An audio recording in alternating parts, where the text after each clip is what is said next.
Hello everyone, এই দেখো আমি নিয়েছি এটা কি আমার ডিম ডিম নিয়েছি, কারকল নিয়েছি, বেগুন নিয়েছি, আর এখানে আম নিয়েছি, পেঁয়াজ নিয়েছি, আর আলু নিয়েছি, আদা রসুন একসাথে ছিল না।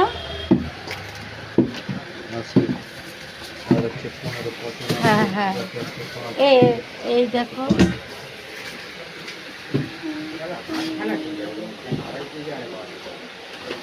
দেখো আমগুলো।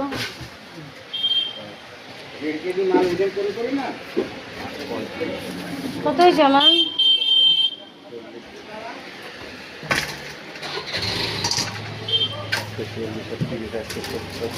একশো 170 আর ওরে বাবা, আজকে একটা তুমি ষষ্ঠী খেতে গেছো? হ্যাঁ, আমি খাইয়ে চলে এলাম, এই জায়গা খাবার নিয়ে এলাম ভাইয়ের জন্য। ওই বাপাদা বলছে মন্টু দাদু ষষ্ঠী খেতে গেছে। খেয়াল হওয়ার যাবো গান 425 হ্যাঁ 425 সব মিলে